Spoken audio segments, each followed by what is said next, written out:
tal? ¿Cómo están? Bueno, el día de hoy vamos a platicar sobre lo que fue la revolución científica.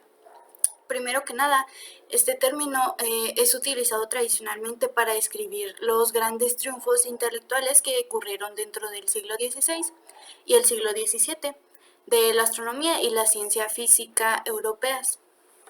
Primero que nada, alrededor de 1700, lo que los hombres entendían como universo era una estructura mecánica semejante a un reloj. O sea que la Tierra era considerada como un planeta que gira alrededor del Sol. Y se suponía que los misterios de la naturaleza se hallaban abiertos a la investigación por medio de lo que conocemos como experimentación y el análisis matemático.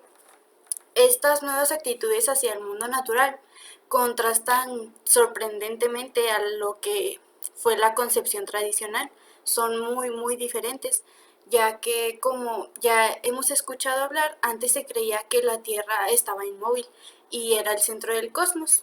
Y el cosmos se representaba como una estructura de esferas y estas envolvían como si fueran capas de cebolla a la Tierra en el centro y la naturaleza se entendía como un organismo vivo, una estructura conectada por una red de poderes activos ocultos. Bueno, la aceptación del universo mecánico y la creencia de que podría haber una pluralidad de mundos semejantes a nuestra Tierra en un espacio infinito amenazaban pues los supuestos tradicionales acerca del carácter único del hombre, ya que pues la Iglesia nos había contado que pues, nosotros éramos los únicos, los hijos de Dios, que Dios hizo el mundo para nosotros. Entonces condujeron a la negación de la doctrina de que el cosmos había sido creado para el beneficio del hombre. Por lo tanto, esto provocó que se hiciera un debilitamiento de las creencias tradicionales en la astrología, la brujería y la curación mágica. Bueno, evidentemente la religión jugó un papel esencial al fomentar la idea de que comprender la naturaleza era fundamental para el destino del hombre. Pues yo considero que la iglesia era muy narcisista, creía que nosotros éramos el centro del universo y pues eso es muy ilógico de pensar y cuando se empezó a descubrir que no era así, pues no les convino. Aquí la adquisición de conocimiento natural se consideró un deber religioso, el estudio de la sabiduría divina tal y como se revelaba en el universo. Por tanto, la búsqueda controlada y organizada del conocimiento científico se hallaba sancionada por los fines religiosos que se mencionan. En pocas palabras, en sí la iglesia no dejaba avanzar mucho a nivel científico. ¡Wow! ¡Más despacio! ¡Velocista! Entonces, pues eso provocó muchas consecuencias y muchas turbulencias y pues también que no se hiciera de manera libre que los pensamientos que tenían, porque si no tenían que ver con lo que la iglesia predicaba, pues eran castigados o sancionados. Entonces, primero tenemos unos escritos que son muy importantes, que son los de Tomás Aquino, que fue alrededor de 1225 y 1274. Aquí las ideas físicas de Aristóteles se utilizaron en la construcción de comentarios sobre los textos bíblicos y en intentos de demostrar lo que era la existencia de Dios. Sin embargo, los teólogos estaban conscientes de que muchas ideas aristotélicas, como la opinión de que el universo había existido eternamente, pues contradecían totalmente lo que ellos predicaban, lo que predicaba la doctrina cristiana.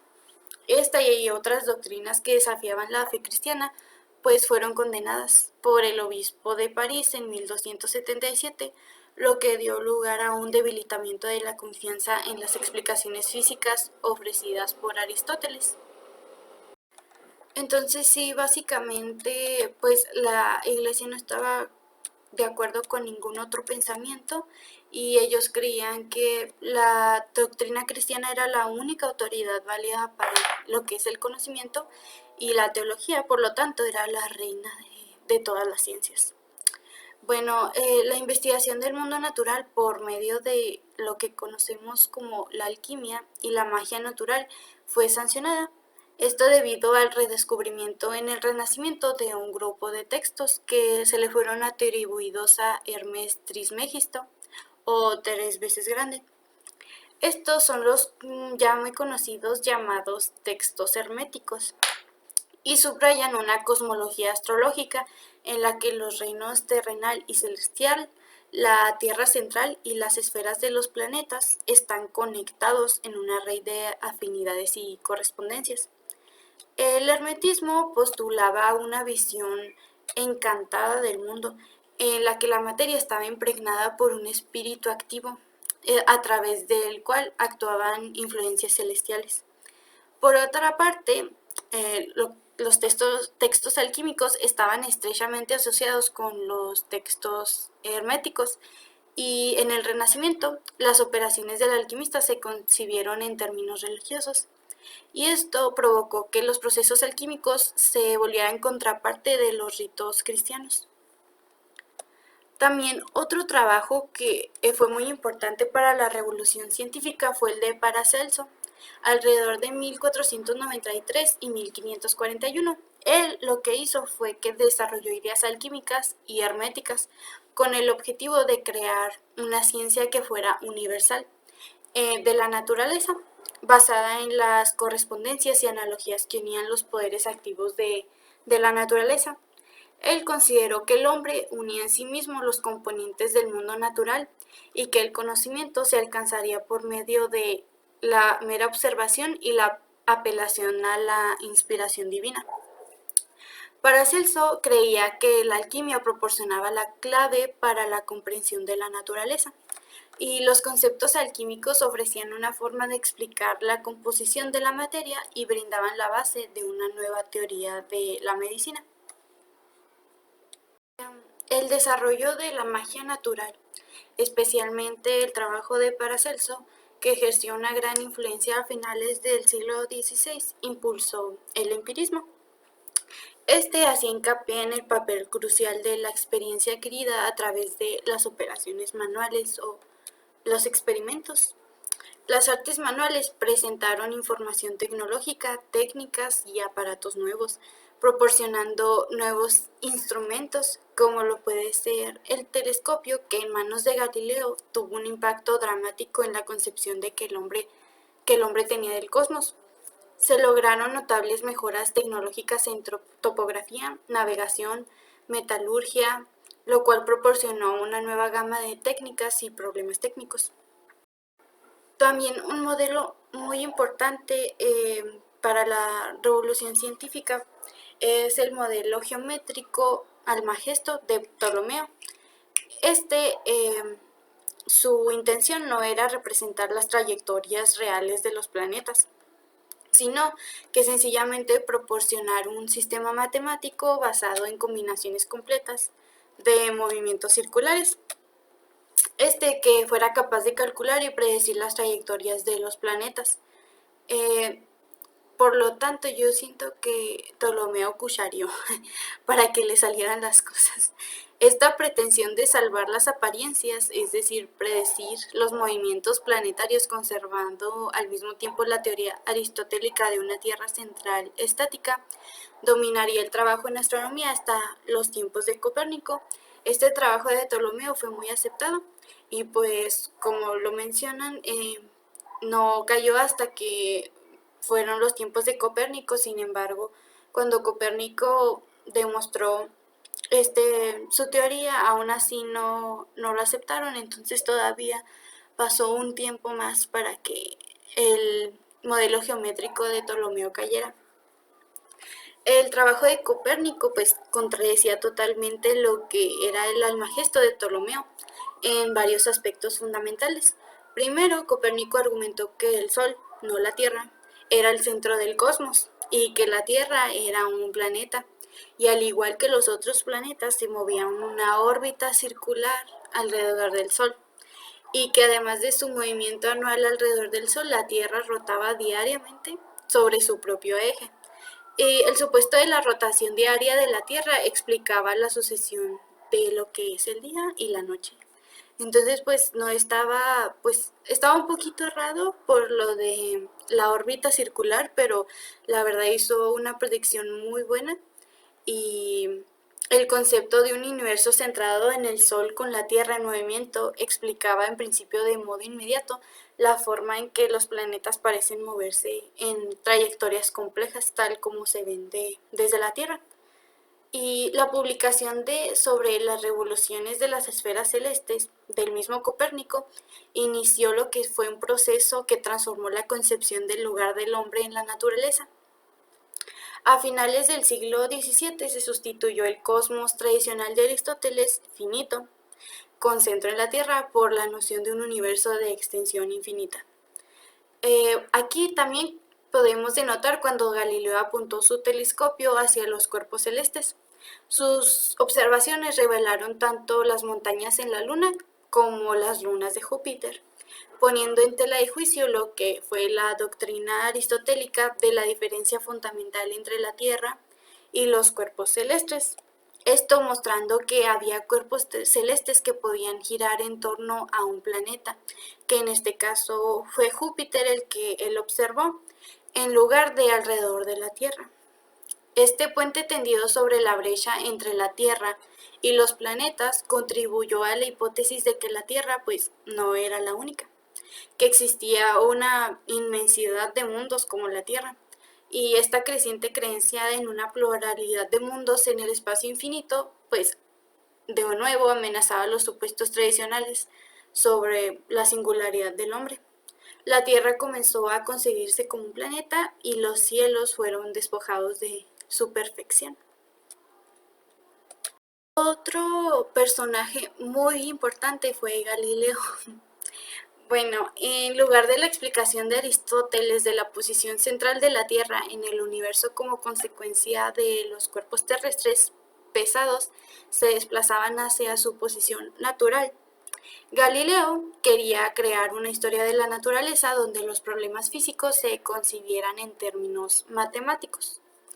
En sus posteriores escritos sobre física, Galileo alcanzó un éxito considerable en esta empresa al demostrar que la caída de los cuerpos hacia la Tierra puede ser expresada pues, matemáticamente en términos de una relación entre la distancia y el tiempo de caída.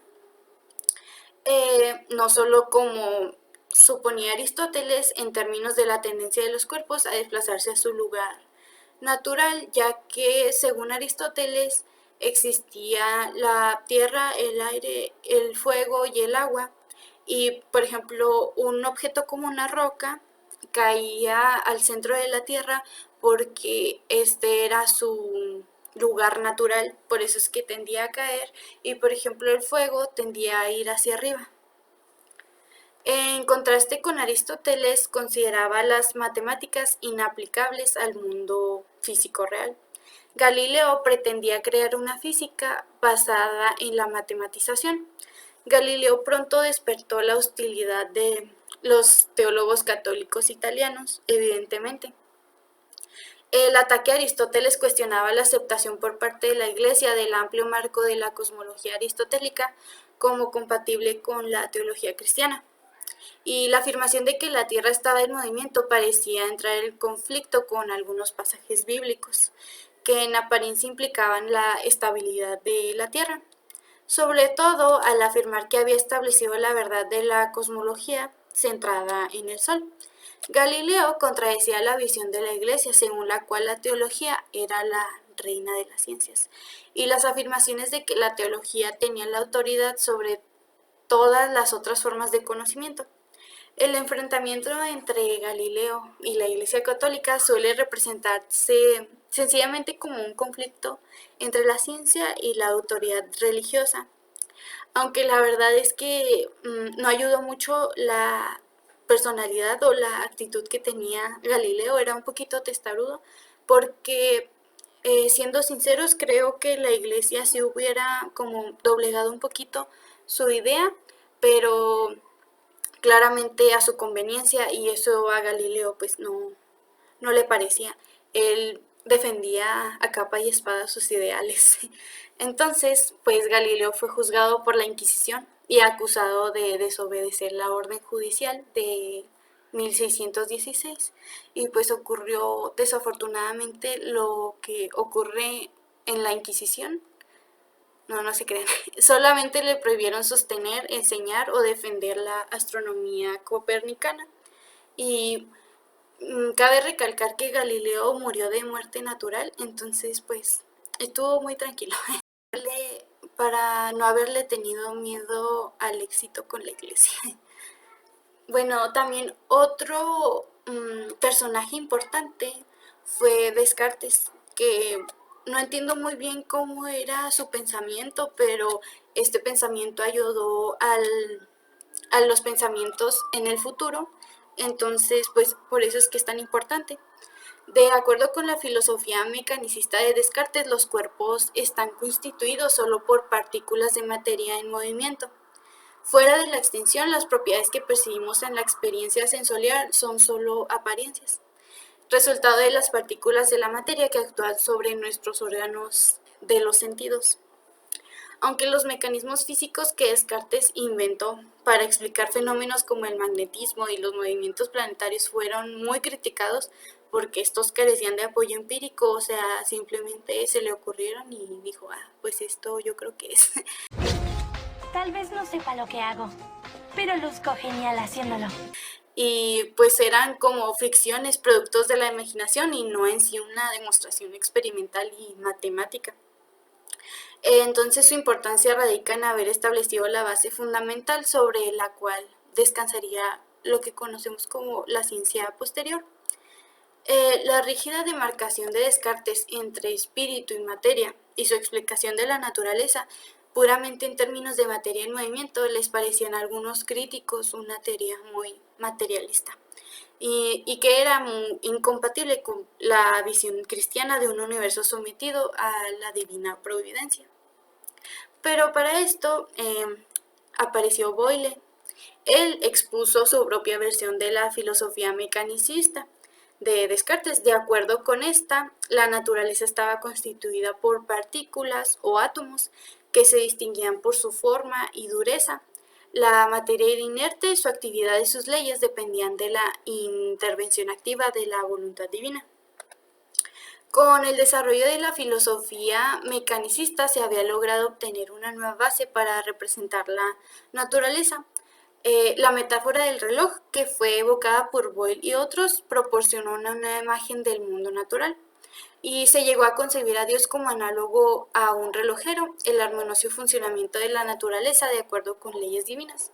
Se comparó con el buen funcionamiento de un reloj y se consideró que el poder y la sabiduría de Dios se revelaban en el diseño de este universo reloj. De este modo se reconciliaron la visión mecanicista de la naturaleza y la concepción cristiana de la deidad. Entonces, como quien dice, le tapó el ojo al macho, el Boyle. Bueno, y ahora en sí, lo que se considera que culminó a la revolución científica fue Isaac Newton, dentro de los años 1642 y 1727. En sus principios matemáticos de filosofía natural, alrededor de 1687, Newton transformó las discusiones anteriores sobre mecánica en sus clásicas y ya conocidas leyes del movimiento y proporcionó una cosmología y una física coherentes basadas en la doctrina de Kepler, de que los planetas giraban en órbitas elípticas al fin. Por fin. Alrededor del Sol, mediante el concepto de una fuerza de atracción gravitacional que actuaba a través del espacio vacío. Newton fue capaz de ofrecer una base segura para la nueva astronomía que se iba a abrir en el siglo XVII. Newton realizó estudios bíblicos y alquímicos cuyo objetivo era penetrar en el conocimiento oculto y revelar la armonía entre el conocimiento natural y el revelado. Lo que Newton quería lograr era un conocimiento que fuera universal, que combinara la sabiduría antigua, los secretos de los alquimistas, el conocimiento revelado de los profetas y el estudio experimental y matemático de la naturaleza.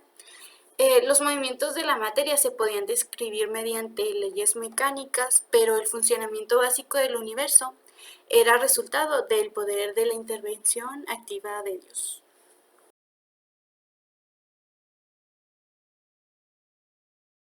Como conclusión, la revolución científica cambió fundamentalmente la concepción que se tenía del hombre, que tenía su lugar en la naturaleza. Y si bien el orgullo del hombre fue doblegado, o más bien el de la Iglesia, por su desplazamiento del centro del escenario en el drama de la creación, ya que la revolución científica echó abajo no solo la autoridad que tenía la Edad Media en la ciencia, sino también la que tenía el mundo antiguo, pues esta acabó no solamente eclipsando la filosofía escolástica, sino también lo que se le había atribuido a la física de Aristóteles. Esta cambió el carácter de las operaciones mentales habituales del hombre, incluso en el manejo de las ciencias no materiales, al mismo tiempo que transformara la imagen entera del universo físico y hasta la textura de la vida humana misma,